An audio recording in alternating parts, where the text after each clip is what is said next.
Welcome to Malice and Mystery, where the darkness speaks.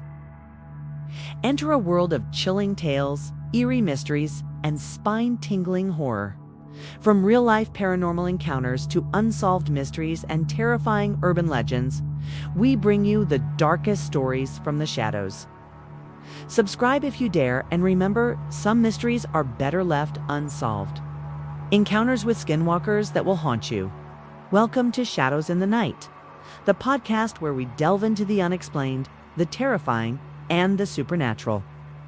I'm your host, Name, and tonight we're venturing into the dark and mysterious world of skinwalkers.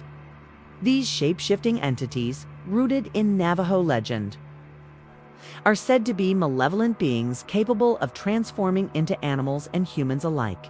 But are they just folklore, or is there something more sinister lurking in the shadows?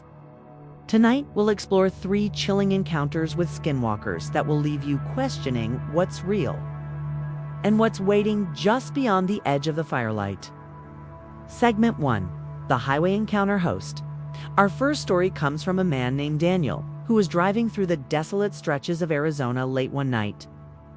Daniel had heard the legends of skinwalkers, but never believed them until that fateful evening. Daniel, it was around 2 a.m. I was on this long, empty highway, just me and the darkness. I had the radio on low, trying to stay awake. That's when I saw a figure standing on the side of the road. At first, I thought it was a person, maybe someone whose car broke down. But as I got closer, I realized it wasn't human. It was tall, way too tall, with this unnatural posture. Its eyes, they glowed like an animal's in my headlights. And then it started running, not away from the road, but toward my car. I swear it was keeping up with me, even though I was going 60 miles an hour. I floored it, and when I looked in the rearview mirror, it was gone, but I could feel it, watching me. Host. Daniel made it home safely, but he says he hasn't driven that stretch of road at night since. He still wonders, what was that thing? And what would have happened if it had caught up to him? Segment 2, The Cabin in the Woods. Host. Our next story takes us deep into the forests of Utah, where a woman named Sarah and her friends rented a remote cabin for a weekend getaway.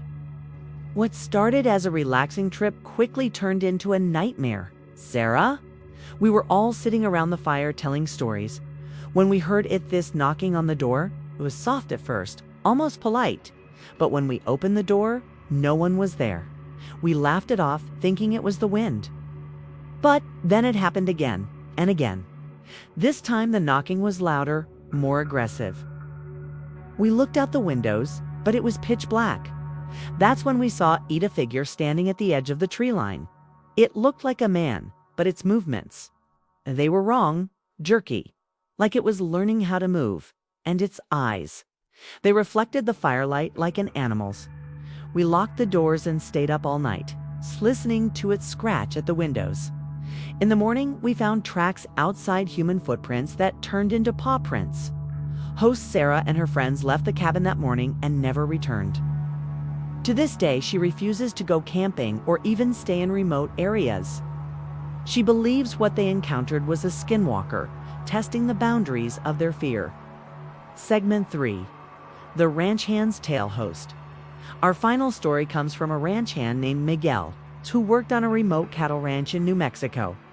Miguel had grown up hearing stories about skinwalkers from his Navajo grandmother, but he never thought he'd come face to face with one. Miguel, I was out checking the fences one evening when I heard this sound like a woman screaming. It was coming from the woods. I knew better than to go investigate, but something pulled me toward it. That's when I saw her woman standing in the trees. She looked hurt, like she needed help. But something felt off. Her eyes, they were too dark, too empty. And then she started laughing. It wasn't a human laugh. It was guttural, like an animal. I turned to run, and when I looked back, she was gone.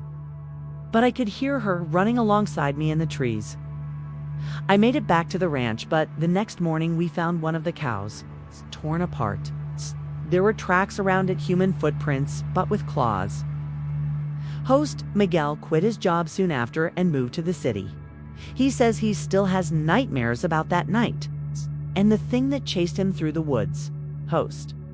These stories are just a glimpse into the terrifying world of skinwalkers, whether they're born from ancient legends or something more primal. One thing is clear: those who encounter them are forever changed. Have you ever had an encounter with something you couldn't explain? Let us know at email, contact info. Till next time, stay safe and remember, not everything that lurks in the dark is just a story.